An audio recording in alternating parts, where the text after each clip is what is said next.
Olá, começa agora o programa Assembleia Popular, um programa criado pela Resolução 839 de 2004, que dispõe aos cidadãos um espaço para livre manifestação da opinião política sobre assuntos de interesse da cidadania. Lembramos que o programa é gravado às quartas-feiras, do meio-dia até 1 hora da tarde, no auditório Teotônio Vilela, da Assembleia Legislativa do Estado de São Paulo. Um recado importante. De acordo com o artigo 3 da resolução, a utilização da tribuna deverá obedecer aos princípios éticos e morais instituídos por esta Casa Legislativa, sendo o orador responsável, civil e criminalmente, por todo e qualquer conteúdo expresso por intermédio deste programa. Dito isto, vamos então a iniciar o programa. O primeiro a falar é o senhor Lívio Carlos da Silva, juiz de paz e também jornalista. Por favor, o senhor tem o tempo de 6 minutos e 50 segundos. Boa tarde, Assembleia Legislativa. Boa tarde, São Paulo. Boa tarde, o nosso companheiro Enio Tato, deputado Enio Tato. Mais uma vez, Enio Tato, eu estou aqui na tribuna, eu estou falando, estou fazendo a defesa da população de São Paulo. Eu estou fazendo a defesa até onde eu posso, entendeu? Porque eu também sou limitado também, né? Eu estou aqui com o documento, não é brincadeira, não é ilusão. Está aqui, ó. São Paulo, 8 de maio de 2025. Eu estou falando solicitação à Assembleia Legislativa. Quem está solicitando sou eu, o comando da Polícia Militar. Graças a Deus, teve um evento aqui no dia 8 de maio e eu fui condecorado aqui na Assembleia Legislativa. E eu perdi o meu documento 10 horas da noite, 22 horas, perdi meu documento aqui dentro e eu comuniquei ao senhor soldado da Polícia Militar. O nome dele é senhor Bisaio. Bisaio é documento registrado, registro público. Está aqui, ó. Eu pedi que esse senhor soldado da Polícia Militar, senhor Bisaio, que ele fosse promovido. Aí falaram que eu não posso pedir. Eu posso sim. Eu não recebo ordem de ninguém. Eu recebo a minha ordem. A minha ordem que está dentro de mim, a minha ordem que me leva eu para onde eu quero ir. Está aqui, é um documento público registrado para o Brasil inteiro ver. Isso aqui eu não estou aqui brincando. Eu peço, porque a Polícia Militar de São Paulo, exclusivamente da Assembleia Legislativa, é uma polícia competente e honesta e trabalhador competente, policiais que sabem das coisas e conhece cada um aqui dentro. Nós não precisamos de ajuda de terceiros, eu não preciso. A polícia já me conhece aqui há 50 anos e eu não vou sair daqui. Daqui é um documento público. Agora, eu tenho que falar outras coisas, né? Já fiz a apresentação e o elogio da Polícia Militar de São Paulo. Quem está fazendo sou eu. Outra coisa, ontem eu fui no Banco Itaú de São Paulo, né? Na agência em São Paulo, e eu fui maltratado no Banco Itaú. O Banco Itaú não é órgão público, é um órgão particular, meia boca. E tem bastante segurança lá, estúpido, ignorante, sem educação. Entendeu? Eu ameacei o Banco Itaú, ameacei a gerente e também os segurança de lá, porque eles não são polícia, eles não podem revistar ninguém. Entendeu? A maior humilhação que eu passei no Banco Itaú, em São Paulo, entendeu? Então, eu vou registrar um documento público e vou processar o Banco Itaú. Atenção, clientes do Banco Itaú, vocês se retirem de lá, vá para outro banco. Quem está falando, estou falando com o documento com prova. E eu não vou parar e ninguém vai mandar eu fechar a boca. Outra coisa, outro documento aqui, ó. Eu agradeço o senhor desembargador, o desembargador doutor João Augusto Garcia. O senhor tem a ciência, o estudo e o saber. O senhor sabe das coisas, senhor desembargador. Por favor, eu não conheço o senhor pessoalmente e gostaria de conhecer. O senhor mandou prender aquele cachaceiro, vagabundo, pudim de cachaça de Guarulhos, que matou 3 pessoas. Matou 3 pessoas. Ele estava bêbado, entendeu? a mais de 300 por hora numa Porsche. E agora já passaram de 1 ano e ele não foi punido, não foi processado, não respondeu o processo e até agora ele não foi acusado como criminoso. Então, pedindo a liberdade dele. Por favor, senhor desembargador, não solte esse bandido, esse cachaceiro, esse pudim de cachaça. E tem um advogado aí meia-boca metendo pau em mim. Eu não preciso de advogado. Não estou de advogado porque eu estudei direito. Eu também estudei direito. Eu sei até onde eu posso ir. Senhor desembargador, doutor João Augusto Garcia, não solta esse pudim de cachaça, porque já passou de 1 ano, até hoje ele não foi preso, ele está lá no bem bom. Eu tenho outras coisas para fazer. Outra coisa, o ministro de Transporte de Brasília, o senhor Renan Filho.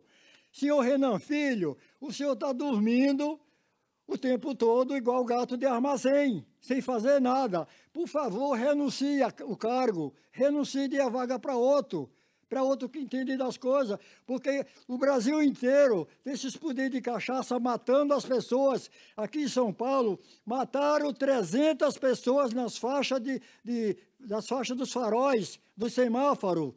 300 pessoas, mata criança, mata velho, mata moça, mata todo mundo. Por que não faz um projeto de lei para endurecer as coisas nas costas desses vagabundos, desses poderes de cachaça, que enche o rabo de cachaça? Eu estou falando sou eu, porque eu tenho prova.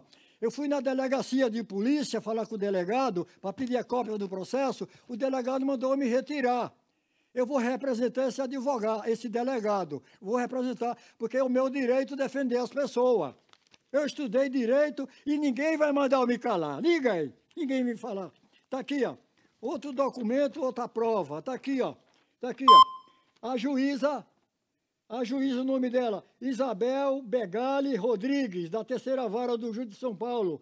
Ela soltou o vagabundo que matou o motoqueiro, porque ele quebrou o retrovisor do carro, do carro dela. Simplesmente, ele acelerou a Porsche a 300 por hora para matar o rapaz. O rapaz virou um farelo no asfalto. Até onde isso vai chegar? E essa juíza soltou esse vagabundo, esse assassino, esse criminoso. Quem está falando sou eu, porque eu tenho documento, eu tenho prova. Eu tenho nojo da Justiça do Brasil. Eu tenho nojo da Justiça do Brasil, porque eu tenho muita coisa que a Justiça do Brasil fez comigo. Está aqui documento e prova. Eu falo com documento e prova. Não é calúnia, injúria e difamação. Muito obrigado. Obrigada, senhor Elívio. Agora, a próxima oradora é a senhora Shirley Botelho Costa, que é autônoma. Por favor, a senhora tem um tempo de 6 minutos e 50 segundos. Boa tarde. Como o doutor Lívio falou, essa justiça brasileira da ânsia de vômito, nojenta. Mais uma vez, eu venho aqui em prol da ação civil pública dos autistas. Eu gostaria de saber o que o nosso governador Tarcísio de Freitas, embasado e todas as pessoas que compõem a comissão da pessoa com deficiência e a casa também, a LESP, embasado em quê? Eles acham que autista tem que ficar em fila de espera, autista tem que passar em CAPS, onde os profissionais psiquiatras, eles são para atender doença mental. Então, eu acho que a Comissão de Direitos Humanos e a Casa precisa de uma palestra com especialista que esteja fora do sistema do governo. Porque falar que um autista independente do nível, vou citar o nível 3, ele tem que ficar numa escola pública com sala de 30, 40 alunos, sem professor comportamental e sem acompanhante terapêutico comportamental, porque estes profissionais das escolas públicas, eles só desregulam nossos autistas. eles não têm conhecimento e nem capacitação para abordar uma criança autista. Eu gostaria de saber, embasado em que o nosso secretário da Saúde, Eleus Paiva, acha que autista tem que aguardar em fila de espera. Eu não sei se ele não leu a Constituição do país, eu não sei se o doutor Eleus Paiva esqueceu o juramento de salvar vidas, porque hoje ele atua como secretário da Saúde, e o que ele está fazendo, e o governador, eles estão com as mãos sujas de sangue, porque todos os dias mães de autistas não aguentam, elas ceifam a vida do seu autista e se suicidam. E muitas, elas se suicidam e deixam os autistas. Eu gostaria de uma atenção do poder público da saúde do Brasil. Cadê a comissão da OAB de Direitos Humanos dos Autistas? Todos os dias tem suicídio. Quem vai responder por essas mortes? Por esses autistas sofrendo abuso sexual, assédio, e não tem nada. Até quando nós vamos ter que aguentar isso? Olha o que aconteceu na casa de Davi. A casa de Davi, autistas sofrendo abusos, sofrendo maus tratos, unhas foram arrancadas em forma de castigo, autistas veio a óbito, a mídia esconde, a saúde esconde, o poder público esconde. E nós estamos na metrópole mais rica do país, senhor Tarcísio de Freitas, nosso ministro aí, Haddad. Cadê o direito da população e dos nossos autistas? Eu tenho uma filha que já tentou suicídio, eu tenho um neto autista nível 3 de suporte, onde estas leis do país são nojentas mesmo. Faço das palavras do doutor Lívio as minhas. Já fui buscar direitos no Conselho Tutelar e não fazem nada. É uma vergonha, é um sistema, é um cabide de emprego. E a maior vergonha que eu tenho é que eu ajudo a pagar todos o conforto, salário abusivo, regalia abusiva. Eu não acredito que numa mesa de deputado aqui na casa, 94 deputados estadual, em Brasília, um número abusivo de deputado federal, ministros e senadores, ninguém tem consciência da atualização do salário mínimo miserável, pago ao verdadeiro trabalhador e aposentados. Olha os ministros que estão fazendo com a revisão da vida toda dos idosos que pagou. Estão matando. Então, uma coisa leva a outra. Cadê os deputados estadual que fala que está na causa do autismo aqui na casa? Eu acho uma atitude vergonhosa falar que está numa causa e só usar para trampolim. Eu não aguento mais tomar psicotrópico e todo dia, antes do sol nascer, tá na rua buscando direitos e não ter. É uma vergonha. Nós precisamos ir para a rua e mudar isso aqui. Mudar. Porque quando não gostam da nossa fala, simplesmente tira porque é pessoa pobre.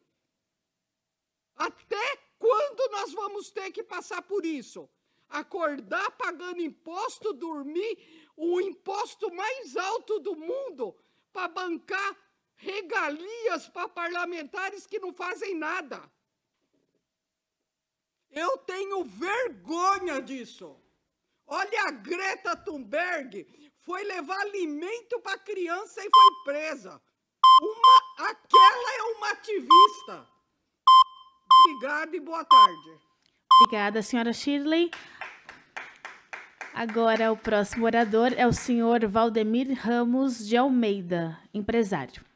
Por favor, o senhor tem o tempo de 6 minutos e 50 segundos. Obrigado, Natália. Bom, pessoal, o que eu vim fazer hoje aqui é falar para o Brasil, em especial para os assessores, porque é esse que faz realmente o trabalho. Assessores de deputado estadual, federal, senadores, pessoal lá atrás dos bastidores. O que eu vim aqui denunciar é uma empresa de nome Embracon. Essa empresa já sonegou nos últimos anos mais de 120 bilhões de reais, gente. Eu já tentei, junto à mídia, especial da Rede Globo de televisão, e por essa empresa ser patrocinadora da Rede Globo, a Rede Globo se negou a denunciar. Tenho documentos das quais eu já encaminhei a 4 embaixadas, porque eu já sofri tentativa de homicídio. Eu já encaminhei para a Embaixada de Portugal, para a Embaixada da Argentina, de Israel e a Embaixada Americana. Porque eu sei o que eu estou passando. Desde 2023 eu venho tentando denunciar esse caso e não consegui. A Rede Globo se negou a mostrar o furo de 120 bilhões dos cofres públicos. Esses 2 empresários, que o nome Guido Salvian Júnior e Juarez Antônio da Silva, que são os donos da Embracon Consórcio, esses 2 empresários roubaram mais que toda a população carcerária juntos, mais que o Comando Vermelho, mais que o PCC. Esses 2 empresários tinham que estar presos hoje lá. E hoje não estão. O que a gente escuta hoje é ver que a Rede Globo de televisão usa a gente como figurante para o jornalismo dela e não apresenta os verdadeiros ladrões que estão roubando o país. Se hoje não temos hospitais, é por causa de mais de 120 bilhões que esses 2 empresários já roubaram. E agora eu queria, em especial, perguntar para algumas autoridades, da qual eu enviei.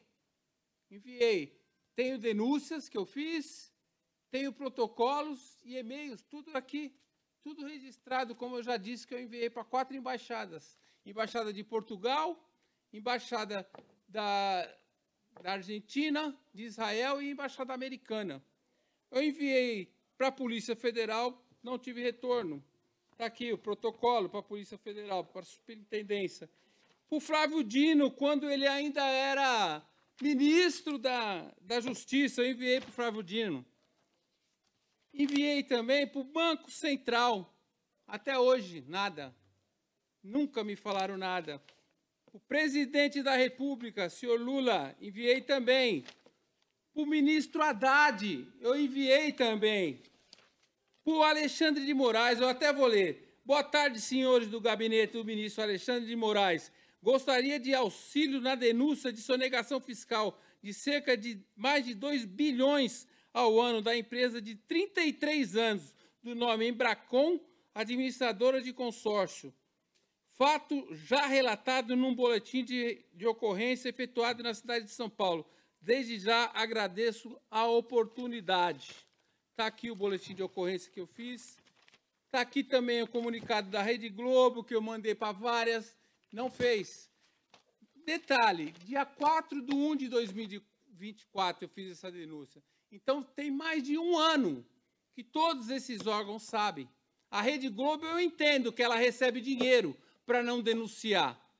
Eu não posso dizer que os que eu citei aqui recebem dinheiro direto ou indiretamente. O que eu posso dizer é que infringiram o artigo 319, prevaricaram, que não deram seguimento na minha denúncia, certo? E o que eu estou aqui é para vocês, senadores, deputados federais, deputado estadual, que venham saber disso, que está aí hoje, pode ver, e é um golpe que hoje é dado. Esse golpe é muito fácil. Essa empresa fez 49 golpes. E é fácil. Ela pega o CNPJ, cheio de milhões, e o que ela faz? Ela paga uma taxinha para fechamento e no ano seguinte ela pede o reembolso daqueles milhões. Ela fez isso 49 vezes. E quem não viu? Por que não viram? Eu denunciei, está aqui, ó. Superintendência da Polícia Federal, ó. Protocolo, está aqui. 2024.02.16.121.902.621. Polícia Federal tem que prender esses dois empresários. Guido Salvião Júnior e Juarez Antônio da Silva. É dono da Embracon, consórcio. Eles sonegaram a cada bilhão que eles declaram, eles roubam outro 1 bilhão. Essa empresa é que está realmente, empresários como esse, que está afundando o Brasil. E o que a Rede Globo de televisão faz? Ela fica cobrindo com outras situações, mostrando um crime aqui, outro crime ali, mas quem está roubando realmente, ela esconde porque ela, a Rede Globo de televisão, ela tem privilégio. Ela esconde porque ela está sendo beneficiada com milhões. Então, eu peço que a Polícia Federal entre nesse caso, certo? Que os senadores entrem nesse caso, deputado federal, deputado estadual, entre nesse caso e procurem saber. Está aqui no Butantã, no mesmo local, três CNPJ, 2 já foram fechados. E o Sindicato dos Contábeis de São Paulo está junto com a empresa Embracon, com a tramitação dos números, que ela faz no Brasil todo para não chamar a atenção. Agradeço. Obrigado. Obrigada, seu Valdemir. Agora o próximo orador é o senhor Manuel Cruz Carlos Vieira. Ele é pastor e professor. O senhor tem o tempo de 6 minutos e 50 segundos, por favor. Em primeiro lugar, eu quero agradecer meu Pai Deus por mais essa grande oportunidade que Ele está me dando. Já deu para alguns amigos e será dado para os demais, tenho certeza.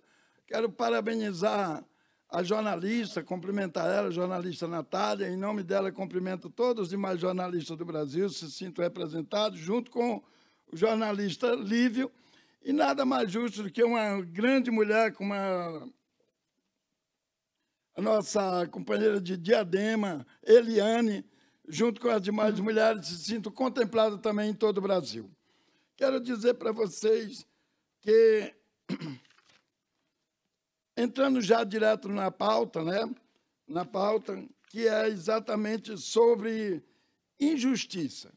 Porque até mais ou menos 30 anos atrás, 25, 20 anos atrás, vinham repassando os reajustes conforme era citado pelos governos estadual, municipal e federal.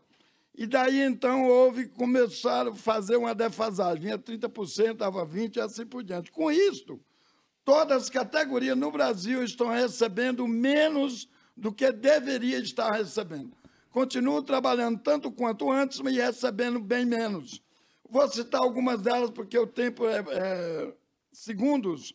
Por exemplo, como o pessoal do Correio, os motoristas, os professores, pessoal da área da saúde também,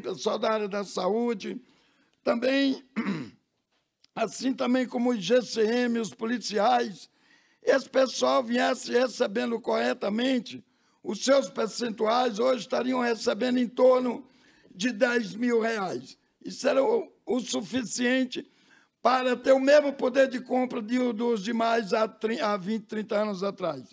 Ou citar mais alguma das categorias, como no caso dos aposentados, no caso dos gari, também no caso dos copeiros, café gostoso ali à vontade para todos nós, no caso dos cobradores de ônibus e outros mais. Também os fiscais. Aliás, esse pessoal estaria recebendo, ou o fiscal estaria recebendo também, junto com os motoristas, em torno de R$10.000, e essas categorias que eu citei por último, em torno de R$6.000. Por que não estão? Exatamente porque foram podando o direito deles receberem justamente. E isso não se deve fazer, nós temos que parar com isso. Eles manteram, para quem tem cargo nos poderes legislativo, executivo e judiciário, como tem deles que recebe até 20, 30 mil a mais anual, enquanto essas categorias recebem em torno de 20, 30 reais por ano. Está aí o motivo da defasagem. Com isso, eles não têm poder de compra praticamente nenhum, até porque até 1 quilo de café está custando mais de 100 reais o quilo. E agora eu vou entrar diretamente nos temas. Eu quero dizer que uma das coisas que eu mais detesto é ser subestimado. Eu não sou nada mais do que o que eu sou, assim como ninguém na face da terra. Mas também ninguém é menos do que o que ela é também. Nem eu e nem ninguém na face da terra. E quando o doutor Fernando Collor estava de presidente, quem tinha mais de 50 mil no banco, ele chegou na televisão, claramente falou, gente, quem tem mais de 50 mil, eu sinto muito, mas não vai poder tirar por um bom tempo, mas eu vou devolver corrigido. E meus amigos todos pegaram corrigido. E eu conhecia pessoa que fazia contabilidade, pagava carro zero, pai de família, viajava e não tiraram nem um centavo dele. E agora, o Lula, com sua equipe, palavra do próximo vice, né, que voltava à cena do crime com toda a sua equipe equiparada e preparada.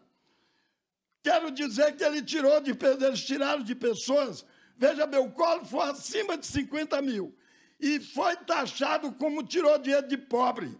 Para aí, se os que tiraram, se o Collor tirou dinheiro de pobre, que tinha mais de 50 mil no banco, que a pessoa que tem 50 mil, ele tem carro, tem casa, e estuda, e come alguma coisa com certeza, e boa. Razoável, boa não, razoável. Agora, o Lula não. O Lula e sua equipe de bandido tiraram de pessoas de 1.000 e poucos reais. A minha irmã mesmo, a minha irmã que tiraram, vou citar algumas, citar da família. Ela não tem nem uma bicicleta. Ela não tem nem uma bicicleta. O Collor não tirou de ninguém, ele apenas falou que não ia ter dinheiro por um bom tempo, porque não tinha, mas ia ser devolvido com todos os percentuais. O Lula, veja bem, se ele tirou de pessoas, se o Collor foi chamado de ladrão por o Lula e sua equipe, tirando acima de 50 mil, imagina o Lula tirando de pessoas que não têm uma bicicleta. Então, um cara desse com sua equipe, eu pergunto exatamente para vocês, não são dignos de chamar de senhores, a não ser senhores bandidos, que me digam uma coisa, se é os senhores, vocês que tiraram de pessoas que não têm uma bicicleta, a maioria deles não tem R$1 no banco, e tiraram, são chamados de como? Deve ser chamado de como? De ladrões levados à quinta potência? Só se for assim que deve ser chamado. Eu pergunto, porque o Collor, que deixou 50 mil na conta de quem tinha, só foi parado, impedido de tirar quem tivesse mais. Foi chamado de ladrão e vocês, tiraram de velhinha, de idosas, que não tem uma bicicleta, come alguma coisa, algum dia por semana, tiraram. Me diga uma coisa, deve ser chamado, torno a perguntar, de bandido levado à segunda potência, a paz do Senhor Jesus, pastor Manuel Cruz, que Deus abençoe a tudo e a todos. Obrigada, senhor Manuel. Próximo orador é o senhor Agostinho Miranda, vendedor. Por favor, o senhor tem o tempo de 6 minutos e 50 segundos para falar. Victor Reis, pare o que você está fazendo e preste atenção na minha movimentação. Estou transportando carga perigosa. Trago uma 9 milímetros na cintura. Hoje eu quero fazer uma denúncia. É o seguinte, a denúncia de agressão do capitão Mário Célio Cristiano Gomes Júnior, que na semana passada invadiu a casa de uma policial militar e a agrediu. Esse capitão Mário Célio Cristiano Gomes Júnior, ele trabalha no 7º Batalhão na área central. Eu estive vendo na internet um vídeo dele, xingando essa soldado, uma policial militar, agrediu essa policial, espancou ela na frente da filha dela. Como é que pode um oficial PM agredir uma policial militar na frente da sua filha, invadiu a casa dela? E não é a primeira vez que esse capitão Mário Célio Cristiano Gomes Júnior, do 7º Batalhão, área central, faz isso. É a questão de uns 4 ou 5 anos atrás, ele invadiu também uma casa e agrediu uma suboficial da Polícia Militar. Eu estou começando agora a entender o porquê da violência que existe dentro da Polícia Militar. Não são casos esporádicos. Isso aí é criado pelo próprio sistema. É um método demoníaco do anticristo, que eles fazem com que o oficial atue com violência contra o policial. Por quê? Como eles têm uma tropa de 80 mil a 100 mil homens, eles acreditam que somente através da violência eles podem conter a tropa. Agora eu estou entendendo o porquê. Eu gostaria que meus amigos falassem um pouco mais baixo ou saíssem da sala, porque quando vocês estão aqui no palanque, eu fico de boca fechada, ninguém nunca viu eu falar. Então, por favor, respeite quem está no palanque. Se não quer ouvir, saia da sala. Então, é o seguinte, essa violência que existe contra a população é uma violência feita de maneira premeditada pela própria Polícia Militar.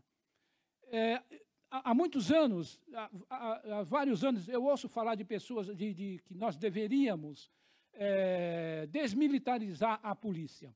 Eu nunca toquei nesse assunto, porque eu tenho um grande carinho pela Polícia Militar do Estado de São Paulo, eu tenho um grande respeito pela Polícia Militar do Estado de São Paulo, eu tenho um grande amor pela Polícia Militar do Estado de São Paulo, que há 30 anos ou um pouco mais, vem me defendendo de maneira canina. Eu já recebi mais de 200 ameaças de morte. Eu já expliquei aqui, uma vez eu participei de um tempo de magia negra, um tempo de budismo. A cada 15 dias tinha um bandido diferente querendo me matar. De 15 em 15 dias tinha um bandido diferente querendo me matar. Por quê? Uma magia negra de um templo de budismo, que eu já falei e vou falar novamente, que eles queriam sugar a minha energia e faziam uma magia negra para bandido me matar. Mais de 200 ameaças de morte a cada 15 dias. E de maneira canina, com grande fidelidade, a Polícia Militar me defendeu. Se não fosse pela Polícia Militar do Estado de São Paulo, eu já teria morrido faz tempo. Mas hoje eu penso o seguinte, se nós não modificarmos esse sistema que existe dentro da Polícia Militar de fazer com que os oficiais oprimem os soldados para que possa ter comando sobre os praças, nós temos que pensar no seguinte, na desmilitarização da Polícia Militar. Temos sim que acabar com a Polícia Militar. Ou muda esse sistema, ou vamos ter que acabar com a Polícia Militar, infelizmente. Há um tempo atrás, eu tenho tanta coisa aqui para falar, mas o tempo é escasso, não dá. Eu gostaria de ler um pequeno texto que eu fiz a questão de uns anos atrás, sobre a diferença que existe entre líder e chefe. A Polícia Militar ela tem que fazer com que os seus oficiais sejam líderes e não chefe. Por quê? Porque no dia em que nós tivermos no comando das polícias líderes e não chefe, teremos uma polícia melhor. Quem sabe a melhor polícia do mundo. O chefe quer o comando para poder vomitar sobre os outros a sua pseudo-superioridade. Como esse capitão aqui, esse capitão Mário Célio Cristiano Gomes Júnior, do 7º Batalhão da área central. Ele agride a policial para poder vomitar sobre ela a sua pseudo-superioridade. Isso aí é o que é? Puro narcisismo, egocentrismo, autoritarismo. O líder se apresenta para a ação quando percebe que ao seu redor não tem ninguém capaz, quando sabe que pode fazer melhor. O líder coloca o coração naquilo que faz, e faz com amor. Daí vem o respeito que todos sentem por ele. Nesse amor não existe espaço para o egocentrismo, o narcisismo, nem para a covardia. Se ele tiver que colocar o seu cargo à disposição para tentar fazer o que é chefe, com certeza o fará. Líder ou chefe? O chefe, usando da força e do autoritarismo, busca obediência cega dos seus comandados. O líder faz com que seus subordinados se curvem diante do seu exemplo moral. Para isso, ele deve buscar o código do guerreiro, o código do samurai. Bushido. Primeiro, coragem. Segundo, honestidade. Terceiro, cortesia. Quarto, honra. Quinto, compaixão. Sexto, lealdade. Sétimo, sinceridade. Chefe ou líder? É na convivência do dia a dia que o homem se revela de corpo inteiro. Um grande líder, Alexandre o Grande, estava atravessando o deserto com suas tropas, estava sem água, um soldado deu seu cantil de água para Alexandre. Alexandre jogou a água fora e disse, se meu soldado pode atravessar o deserto sem água, eu também posso. Obrigado. Obrigada, senhor Agostinho.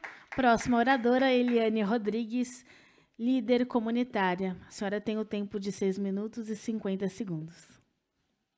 Bom dia a todos, eu sou Eliane Rodrigues, sou lá de Diadema. E eu venho aqui parabenizar o deputado Enio Tato pela luta e pela grande conquista do trem Varginha, né? Que os moradores de lá, de Varginha, lutaram, principalmente a líder comunitária lá, Sueli Batista. Parabéns, deputado, parabéns ao governador que conseguiu essa luta do trem Varginha. Espero que já saia da fase experimental e que já comece a atuar no horário do período integral, né? E parabéns ao governador Tarcísio também por ter disponibilizado o trem Varginha. E eu, em nome dos moradores da cidade de Diadema, eu vim aqui pedir também o nosso metrô para Diadema. E por que não? Que estamos lá desde 2017 na luta pelo metrô de Diadema. Conseguiram o trem Varginha lá para Varginha e queremos... E eu vi, né, que o governador disponibilizou o metrô para São Bernardo do Campo. O que acontece? O metrô vai sair daqui de Congonhas, vai dar um tour pelo mundo, vai passar em Santo André, onde já tem trem, e vai chegar em Diadema, acredito que seja no bairro Alvarenga, né? E por que não, governador, o senhor pediu um estudo para que o metrô passe por Diadema? E agora é até melhor que o prefeito Taca, ele é um dos seus apoiadores, ele é um dos seus assessores, né? Ele é do PMDB. E por que não vocês fazerem essa parceria para chegar o metrô para Diadema? Os moradores de Diadema não merecem isso? Existe lá uma empresa, a Metra, é a famosa MTU. E a MTU está deixando muito a desejar. O pessoal de Diadema, nós usuários da empresa metropolitana de transporte, da MTU, nós saímos de Diadema, pegamos o ônibus, vamos até o terminal, ou terminal Piraporinha, ou terminal Diadema. E, com isso, antigamente tinha integração que era gratuita. Só que aí começaram a cobrar. Eles cobram R$ 1,35 para a gente poder usar, pegar o metrô, o trólebus, para poder chegar até a estação Jabaquara do metrô ou até a estação Berrini. E dentro dos terminais, os banheiros ficam do lado de dentro da catraca. Ou seja, você, para usar o banheiro, você tem que pagar R$ 1,35, atravessar, rodar a catraca, usar o banheiro e seguir o seu destino. Se você já vai usar o banheiro e já vai pegar o trólebus, beleza. E para você que já veio de fora, sai do terminal e quer usar o banheiro. Então, precisa ser feito um estudo para isso, porque os deficientes, os cadeirantes, os autistas, tem mãe pagando aí pagando mais de R$ 2,35, porque entra e sai do terminal.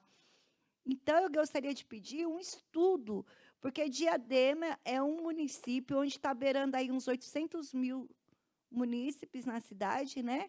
E a gente precisa do metrô. A gente não pode só estar à disposição da Metra. Tudo bem que é o monopólio, né? Que eles estão lá Porque é até um absurdo o descaso da Metra, que tem dia que nem as escadas rolantes funcionam. Para uma mãe de um cadeirante, para abrir o portãozinho, é muita humilhação. Os funcionários estão lá conversando, estão lá do outro lado do gradil, aí vem com aquela má vontade para abrir, para a mulher passar com a criança, um idoso. Gente, é cada absurdo. Os motoristas do trólebus também são excelentes, mas precisa fazer um estudo nos seus pontos de abrigo, porque os ônibus param depois do abrigo, do ponto. Aonde já se viu? Eu não sou conhecedora nata do transporte, mas, pela minha vaga experiência, você dá o sinal, você está num abrigo, tem que parar num abrigo, e não parar a 2, 3 metros depois do abrigo, né? Então, assim, vamos refazer o estudo, vamos pedir um metrô para Diadema, e agora está até mais fácil para o governador fazer esse estudo, juntamente com o deputado Enio Tato, com o prefeito Taca, até com a deputada Carla Morando, porque Diadema não é uma cidade fantasma, Diadema tem 800 mil cidadãos, sei lá, então a gente precisa. O transporte da cidade precisa melhorar. O transporte público da cidade precisa estar bem. Porque também, se for colocar um trole, um metrô em Diadema, e ficar do jeito que está, como é, demora mais em horários de pico para passar o metrô do que passar, mas, mesmo assim, a gente quer um metrô bom, de qualidade, com Wi-Fi, com carregador de celular, com tudo que nós, moradores e cidadãos, necessitamos, né? E eu quero aqui parabenizar a TV Justiça por estar passando na íntegra esses interrogatórios. E eu quero aqui fazer só uma observação, né, para o ex-presidente, que, em cima do palanque, xingando, ameaçando, que ia bater, aí chega de frente com o nosso ministro, Alexandre de Moraes, desculpa, Vossa Excelência, sabe? Ou é ou não é, ainda coloca os seus eleitores, os seus apoiadores, como pessoas idiotas. Então, fica aqui o nosso parabéns ao ministro, a todos os ministros que estão fazendo esse excelente trabalho, e viva a democracia brasileira. Bom dia e até o próximo programa. Obrigado.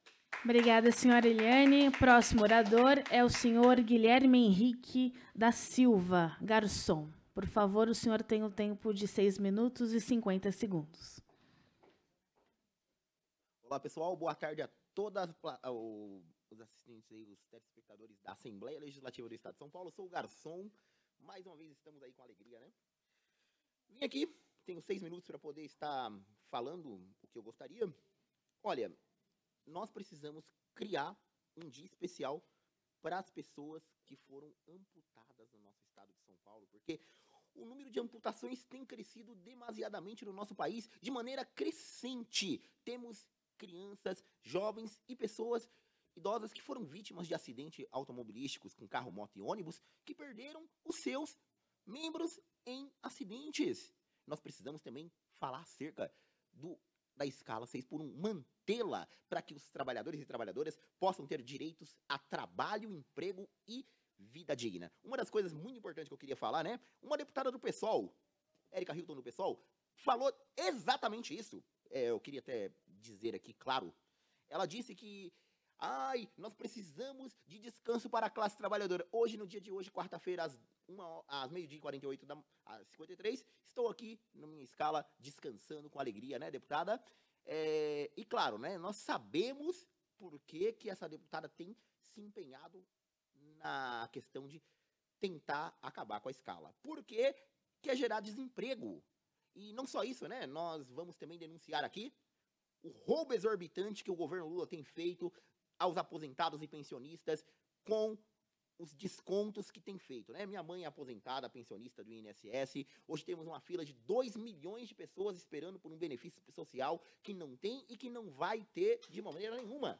Uma outra coisa que eu também queria salientar também, a respeito, quando que nós vamos estar dando uma voz eloquente às nossas crianças no espectro autista no estado de São Paulo, porque essas crianças precisam do amparo do município e do estado. Isso é uma junção de todos os poderes públicos que necessitam, que precisam se unir para que possamos dar um atendimento claro aos nossos autistas, né? falando também, né, nós tivemos a Semana Nacional dos Amputados. Para mim, a Semana Nacional dos Amputados é uma semana importantíssima para São Paulo e para o Brasil, porque não podemos continuar demasiadamente crescente o número de pessoas que são amputadas no Brasil e no estado de São Paulo, que não tem nenhuma relevância, né? O que quer dizer escala 6x1? A escala que nós trabalhadores temos. Eu sou garçom, nosso restaurante trabalha com a escala 6x1, já trabalhei aqui como garçom, fui garçom na Assembleia Legislativa, fui garçom em restaurantes dos mais diversos daqui de São Paulo e continuo garçom. E quero dizer aqui, salentando com grande alegria, que não podemos permitir que alguns deputados e deputadas façam discursos eloquentes, que é bonito, que é legal, mas na prática gera desemprego. Eu vou dizer com real, alguns restaurantes, quando eu era mais jovem, eu trabalhei no McDonald's, eu fui atendente de restaurante, e nós usávamos a escala 6x1. Hoje, a maioria dos shoppings, bares, buffets do estado de São Paulo, aqui como um todo, é a maior potência gastronômica do Brasil. Região de Pinheiros ali, região do Largo da Batata, então eu conheço aquela região todinha ali. Agora você pensa, senhora deputada, que tenta fazer palavras e questões eloquentes no nosso país? O desemprego que Vossa Excelência gerará para os trabalhadores com o fim da escala, né? Só no restaurante onde eu trabalho, mais de 200 pessoas hoje atuam como restaurantes, bares, profissionais de restaurante, entre todos, informais e informais, formais e informais, e é isso, né? Nós queremos pensar até onde esses e essas continuarão a destruir o emprego, né? E para falar também, quero resumir. Em 2024, quando eu trabalhava num restaurante lá em São Paulo, o sindicato que se diz lutar pelos trabalhadores deu 6,50 de aumento para os trabalhadores. É uma vergonha que R$ 6,50, porque esse é o histórico que o governo Lula tem feito para os trabalhadores do nosso país, levando a miséria, a pobreza e a desgraça para esse país, como tem feito o governo Lula como um todo, né? Onde está o dinheiro do aposentado, senhor Lula? Senhor Alexandre de Moraes, que tem feito cada vez mais com que esse país fugisse do princípio de democracia e liberdade de expressão, prendendo trabalhadores, prendendo pessoas que, principalmente porque protestaram. Hoje, no nosso país, a democracia está sendo arruinada. Arruinada. Porque hoje não podemos ter o direito de liberdade de expressão, que é algo muito importante para todos nós. E no decorrer disso aí, queria dizer, humorista preso. O humorista Léo Lins está sendo preso há 8 anos de cadeia porque ele fez uma piada. Calma aí, onde está a liberdade de expressão do nosso povo? Aonde está a liberdade de dizer e de pensar do nosso povo? É isso que nós queremos. E não só isso, né? Também denunciar aqui, de maneira clara e evidente, que o governo Lula precisa parar de fazer imposto para o povo brasileiro. Estamos saturados de pagar imposto que não reverte-se a nada. Chega de cargo público, chega de cargos que vão ser cada vez mais usados para cargo público. Ô Haddad, para de ser taxade, para de taxar o povo brasileiro, para de taxar os brasileiros, porque a gente está cansado de pagar imposto, imposto, imposto. É isso que nos reverte a nossa cara e a nossa fisionomia, pagar imposto. Agora, referente à nossa escala 6x1, nós precisamos mantê-la para que os trabalhadores e trabalhadoras deste país possam ter o direito de trabalhar, o direito de sair com dignidade da sua família. Olha, rapidinho, só para contar. Eu trabalhava num restaurante, onde a moça, a ajudante de cozinha, falou, eu estou trabalhando aqui porque lá, no bifezinho onde ela fez o aniversário da filhinha, a filhinha ligou e falou, mamãe, por que você não pode vir para cá? Porque, filha, a mamãe está trabalhando para pagar a sua festinha. É isso que nós estamos vendo da escala 6x1. Érica Hilton, não permitiremos e não deixaremos que deputados que se dizem eloquentes venham nessa tribuna ou em qualquer outro lugar dizer ao contrário do nosso Brasil. Agradeço a oportunidade, agradeço a alegria de estar aqui e quero dizer, vamos continuar ainda nessa luta, nesse pensamento, porque em 2026 o nosso presidente Jair Messias Bolsonaro voltará e o Brasil será uma grande nação, onde a bandeira do Brasil será exposta, onde o povo terá liberdade, família e pátria. Obrigada, senhor Guilherme. Próxima oradora, a senhora Juliana, assistente jurídica. Por favor, a senhora tem o tempo de 6 minutos e 50 segundos. Bom, eu peço a todos que desculpa, porque eu estou bem gripada, né? Mas vamos lá. Bom dia. Eu inicio a minha pauta dizendo o seguinte, que o Brasil está em pleno terraplanismo ou terraplanagem. para mim, provavelmente, devem estar destruindo a fibra ótica, que disseram que foi por um brasileiro que iniciou a fibra ótica, da igreja protestante que eu ouvi, não sei se é verdade, mas eu sei que eu tenho um astronauta brasileiro. E não podemos ir contra a tecnologia, afastar a perversa. Diz que o astronauta, graças a Deus, brasileiro, junta vários astronautas, e quem consegue competir com astronautas, não é? O Paul John Higgs, inclusive, que estava no Brasil, pago também pelo Vaticano, o acelerador de nanopartículas, ele veio para iniciar o Big Bang do universo. Ele foi criado e pensado em 1940. 1940. Antes do homem subir à Lua, que já em 60 subiu à Lua. Há mais de 50 anos. Isso já não é tecnologia ou terraplanagem? Mas, vamos lá. Queremos que utilize essa tecnologia que eu gostaria muito que fosse esse astronauta, o próximo presidente da República, porque eu não quero negacionar, porque o Brasil precisa de tecnologia, precisa de câmeras, precisa de segurança. Infelizmente, cai nas mãos de pessoas erradas, muitas vezes, pois a corrupção nesse país é uma pocilga. Este país é uma pocilga, é uma latrina. E eu peço ao Santo Padre que eu enviei carta para o senhor novamente, pedindo socorro, e pedi ao Pentágono que, por favor, o presidente Donald Trump, que nos ajude a brasileiros, que a gente não aguenta mais esse país. Ao próprio FBI, e espero que a carta chegue, porque do mesmo jeito que a minha fala foi retirada parte na televisão, e eu não sei a quem interessa retirar fala de mulher, pois sou uma pessoa frágil, idosa. Por quê ter medo de mim? A quem interessa arrancar a fala, editar, plagiar? Para quem eu sou perigosa? Aliás, este presidente, eu não consegui me aposentar com tantos anos de trabalho, devidamente registrado no NIS, pois a Receita Federal diz o senhor que é do Partido dos Trabalhadores. Cadê o Partido dos Trabalhadores? Cadê esses deputados que deixaram tirar as nossas contribuições, os nossos direitos?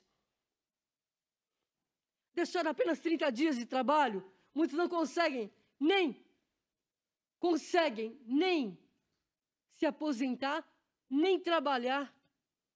Tudo falácia, mazela jurídica. E que Santa Baquita me ajude para denunciar a escravidão da população brasileira. E, por favor, não me coloque edição na câmera,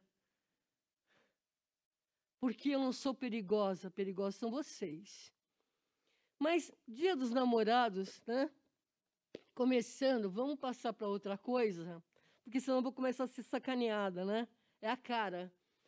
Mas eu peço a Santa Baquita que me leve à ONU, porque denunciar escravidão neste país, o combate dela, vai até a PAMAGES, vai contra mim.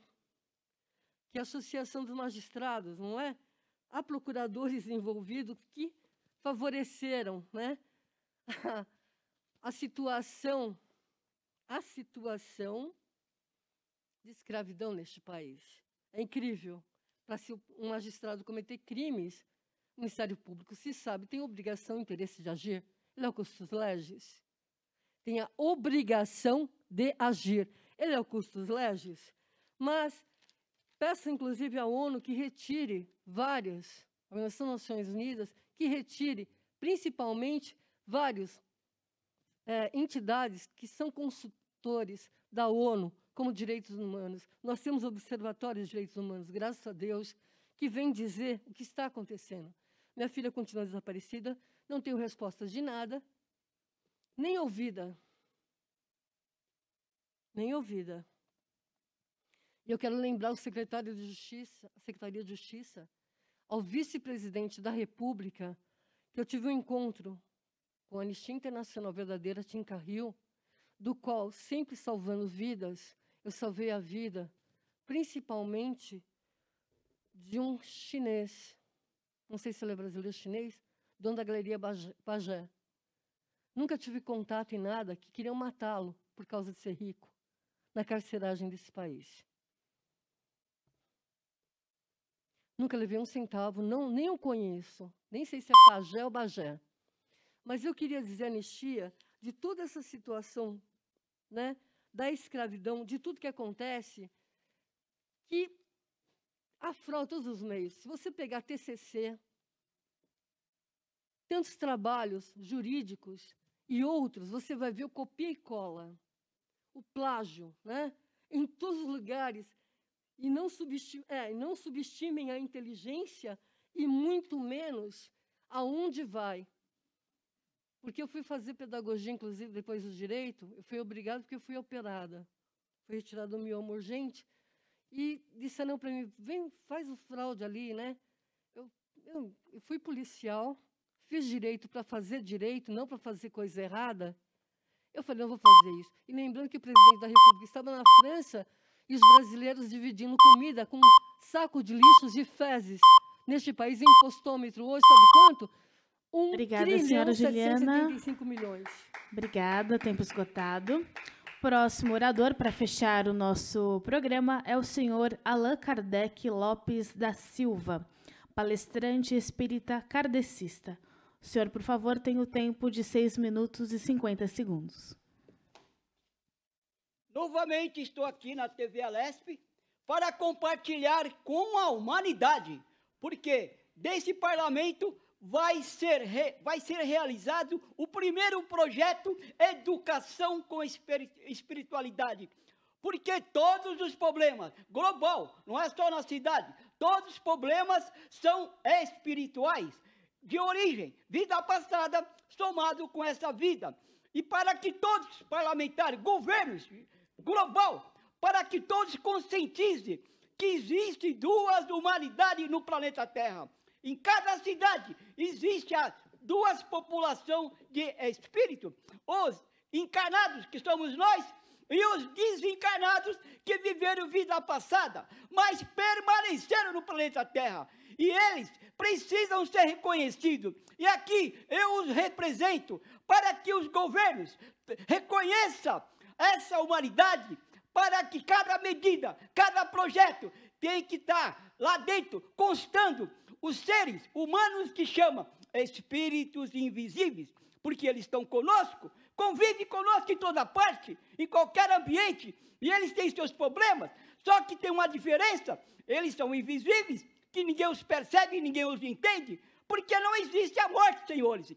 Vós são todos espíritos, governos, todos cidadãos são espíritos, e ninguém morreu na vida passada e não vão morrer nessa vida. Mas os problemas continuam, porque quando nós desencarnamos, que chama morrer, nós continuamos iguais, com a mesma individualidade, com as mesmas paixões, com o mesmo defeito, qualidade, virtude e tudo mais. Só que o sistema global não reconhece. Por quê? Por falta da educação, da conscientização, por falta do conhecimento espiritual, vive governando para si. E ali alimenta o seu orgulho, o seu egoísmo, e sua vaidade e tudo. E aí esquece. Governos, todos estão esquecendo que vão desencarnar amanhã. Todos nós temos nosso dia agendado, que chama morrer, mas ninguém vai morrer, vai continuar. E aí todos desencarnam com seus problemas gerais, doenças, deficiências, pobreza e tudo mais. E aí está aí os problemas. Está acontecendo no planeta todo. São iguais os problemas. Não tem um lugar que o problema é diferente. Todo lugar é igual. As violências, tudo está acontecendo do pior para pior. Sabe por quê? Porque está chegando a hora. O planeta Terra está passando pela transição de mudança. Será planeta superior. Deixará de ser planeta de prova e expiação.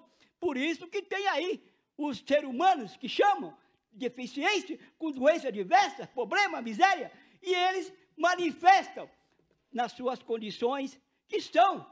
E os desencarnados também estão no nosso meio, só que eles são invisíveis, ninguém os reconhece, eles manifestam. E aonde eles vão manifestar? Eles são invisíveis, eles manifestam através do encarnado, que eles procuram a afeição, a sua afinidade.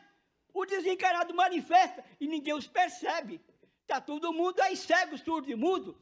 E os governos estão aí perdendo tempo precioso, estão esquecendo que vai responder pelos seus deveres, por tudo que vocês têm aí na sua posição. É para o melhor, é para o progresso, é para atender às deficiências, para o acolhimento e tudo mais. Estão aí acumulando valores, bens, fortuna maior, mas para os conflitos, para a violência, abre a mão. Por isso que está existindo aí violências, conflitos, até as guerras. Tudo tem a influência espiritual do invisível. Os espíritos invisíveis, que chamam de desencarnado, sabe por quê? Eles ali participam, eles lideram, têm liderança, eles se agrupam, se reúnem, e aí eles emplacam a sua revolta através do encarnado, até nas reuniões manifestam.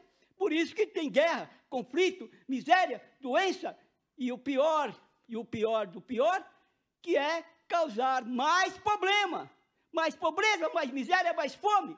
E aí tem um problema muito mais pior, que é pior que guerra, o aborto. A liderança invisível, esses inferiores, não querem a modernidade, o progresso, não quer a evolução, não quer que a humanidade progride moralmente, está interferindo em todos os processos da evolução da humanidade. E os governos, eu já falei aqui, tem que pôr na reunião discussão, educação com espiritualidade, reconhecer que a humanidade invisível, a comunidade invisível de cada cidade, a população invisível de cada país, está aí, os nossos irmãos desencarnados, clamando, pedindo socorro. E aí, as mães solidarizando, mas os governos não estão preocupados, não entendem, não percebe que está conosco os nossos irmãos, a família invisível, que estão clamando, pedindo socorro. E aí, senhores, conscientize, não existe a morte, todos não vão morrer, e cada um tem o seu dia ajeitado, que chama desencarne, que é morrer, e do outro lado será surpresa, a realidade que vão viver. E nessa realidade, vocês vão sofrer as consequências, responderão, porque não exerceram o seu mandato, a sua posição, a sua condição, para o progresso, para ajudar a humanidade a melhorar, a evoluir e tudo mais. Senhores, conscientize, sem a educação espiritual, nunca vai resolver nada, vai ficar pior e cada vez pior. É preciso reconhecer educação com espiritualidade, e essa religião está à disposição para colaborar. Já falei aqui para pautar na reunião e me convocar, que eu vou explicar e ensinar detalhadamente. Muita paz. Obrigada, senhora Allan Kardec. Bom, o programa Assembleia Popular chega ao fim. Agradecemos a participação de todos vocês em mais uma edição, em mais um programa aqui às quartas-feiras, às 12 horas, ao meio-dia. Lembramos que o programa é gravado com veiculação às quintas-feiras, às 9 horas da noite, com reprise aos sábados, às 10 horas da manhã. A todos, muito obrigada e até a próxima edição.